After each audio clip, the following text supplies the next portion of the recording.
Good afternoon, CPC family and Christians everywhere.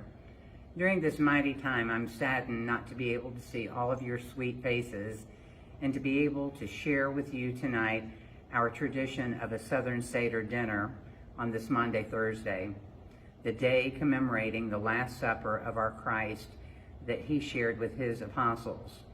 At that dinner, Christ began the tradition of our sacrament of Holy Communion, which we continue to share to remember all of these years.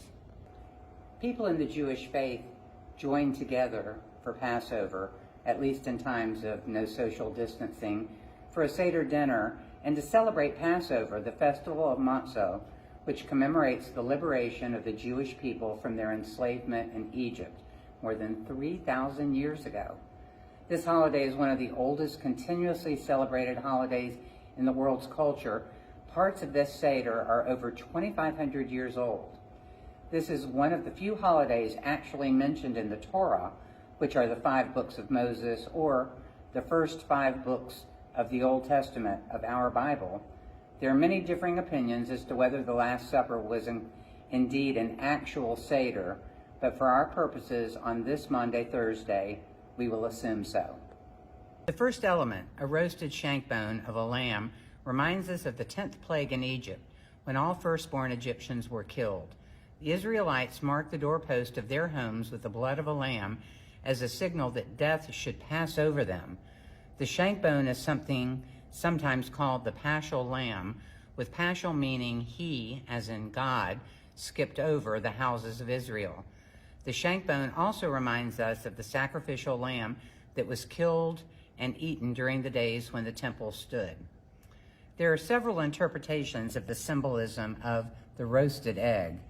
One is that it is an ancient fertility symbol. The other is that it is a symbol of the mourning for the loss of the 2 temples, the first of which was destroyed by the Babylonians in 586 BC, and the second of which was destroyed by the Romans in 70 AD. Roasted eggs were traditionally the food of mourners, and hence they were an appropriate symbol for the loss of these sacred sites. Additionally, it is known as the festival offering, for it was brought on the 3 pilgrimage holidays of Passover, Shavuot, and Sukkot. Because the Israelites were slaves in Egypt, we eat bitter herbs, otherwise known as marrow, to remind us of the harshness of servitude. Horseradish, either the root or a prepared paste, is most often used. A small amount of marrow is usually eaten with an equal portion of haricot. It can also be made into a hillel sandwich, where marrow and haricot are sandwiched between the 2 pieces of matzah.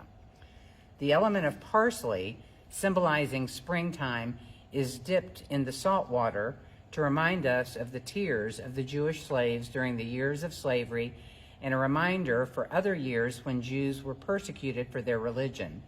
It is also used to show thankfulness for the bounties which the earth provides. Haricot, a mixture of chopped walnuts, wine, cinnamon, and apples, represents the mortar the Jewish slaves used to assemble the Pharaoh's bricks. 3 pieces of matzah, which is unleavened flatbread, that signify the 3 groupings that Jews have for religious purposes.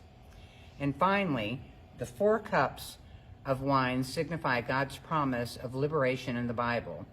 Exodus chapter 6, verses 6 and 7, I will free you, I will deliver you, I will redeem you, I will take you as my people.